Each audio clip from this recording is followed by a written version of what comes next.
There is a cost of caring.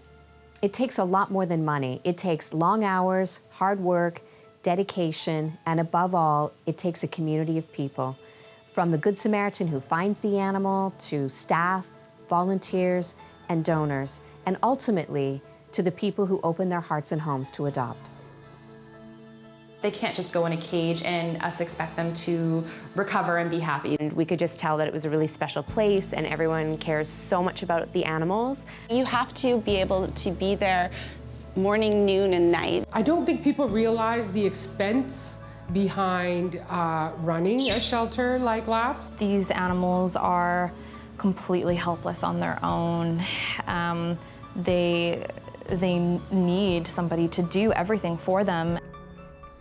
When animals are brought into the shelter, they are often lost, scared, and hungry, and many in need of life-saving medical treatment, like Van Gogh, who was found on a rural property in Langley with his mom and 4 siblings.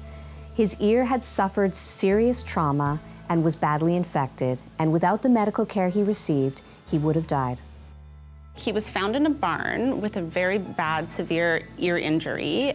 There was maggots crawling kind of in his ear, around his ears. We treated him with about 2 or 3 weeks of antibiotics and pain medication, and he bounced back so quickly, and he just wants to play, and he doesn't feel sorry for himself. Once we brought him home and he was on his medication, he did great, so. Sick and orphan animals often require round-the-clock care. Taking your work home with you takes on a whole other meaning at Laps. We're just pretty much doing everything we can to give her the best quality of life. I also brought her to my home and she lived there for quite a while, just trying to see if maybe a different environment would help her. At the end of the day, if we don't take them home, they won't survive. We've got compassionate, dedicated people that will do whatever they've got to do to help these animals. The team that we have here, I feel like is very unique. Even if they have significant things going on in their personal life, they're still willing to step up, taking home puppies and kittens. We are very lucky that we have never had to euthanize any orphan puppies or kittens because there's just always been somebody willing and able to take them home. Just so rewarding when you have kittens come into the home or adult cats that are scared or fearful, and when you show them love and a safe environment. Animals are so resilient, so it's just amazing to see them come out of their shells and be ready to be adopted into their new homes. It takes a lot to prepare an animal for adoption. First, staff assess the needs of each animal, both short and long term. The vast majority of our animals requires medical care.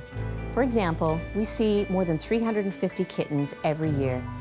Many have ringworm, which requires testing, expensive medical treatment, and as many as 3 to 5 weeks in isolation. When we have cats or kittens with ringworm, we have to start a 3 weeks treatment. All this treatment is expensive. The medication is expensive, the shampoo is expensive, the testing is also expensive. When we do the bath, we have to disinfect the whole room, top to bottom, to get rid of the spores. If the treatment wasn't successful, then we will have to do everything again.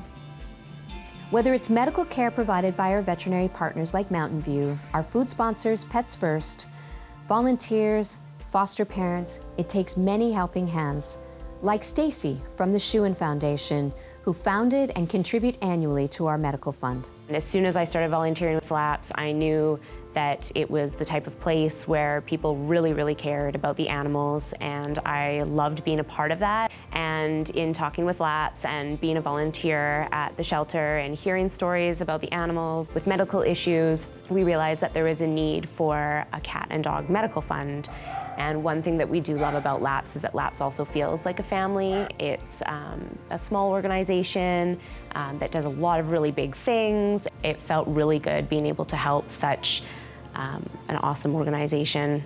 The welfare of our animals is truly dependent on a caring community, all willing to contribute. One of our greatest costs of caring is our medical expense. Fortunately, we get some help there too. I come in every Monday. Amy and I work together and we'll go through all the cases that she kind of flagged like throughout the week. There's a limitation doing any kind of medicine at the shelter because we don't have any other further diagnostic tools.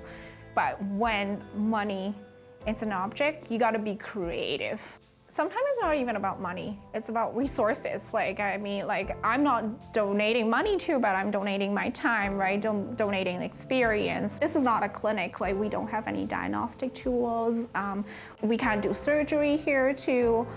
So the more funding that we get, definitely can benefit more animals in more advanced medical care. Yeah.